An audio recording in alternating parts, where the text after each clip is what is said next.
ভাই আপনি যদি পরোপকারী মানুষ হন, মানুষের বিপদে লাফিয়ে পড়া বা মানুষকে উপকার করা এটা নেশা অথবা পেশা যদি আপনার হয়, তাহলে আপনি সবসময় প্রস্তুত থাকবেন। হ্যাঁ, আপনি সবসময় প্রস্তুত থাকবেন। যার উপকার করেছেন, যার বিপদে পাশে ছিলেন, যাকে বিপদ থেকে উদ্ধার করার চেষ্টা করেছেন, তার কাছ থেকে সব থেকে একটা বড় বাঁশ পিছনে নেওয়ার জন্য।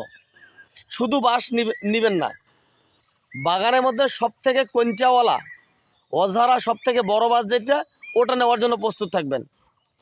যদি আপনার এরকম বাঁশ নেওয়ার মন মানসিকতা থাকে, তাহলে আপনি অন্যের উপকার করিয়েন, অন্যের বিপদে লাফিয়ে পড়িয়েন, অন্যকে সাহায্যের জন্য নিজেকে বিপদে ঠেলে দিয়েন। আর যদি বাঁশ নেওয়ার মন মানসিকতা না থাকে, তাহলে ভাই আপনি এই কাজ থেকে বিরত হন, কারণ আপনার দ্বারা হবে না। কারণ কেন জানেন? আপনি নিজেকে বিপদে ফেলে দিয়ে আপনি অন্যের উপকার করবেন, অন্যকে সাহায্য করার চেষ্টা করবেন, সর্বশেষ ওই মানুষটাই আপনার পিছনে একটা কঞ্চাওয়ালা অঝারা বাঁশ দেওয়ার জন্য প্রস্তুত থাকবে। এখন এই বাঁশটা আপনি যদি হজম করতে পারেন, তাহলে আপনি তাদের কাছে ভালো, সমাজের কাছে ভালো।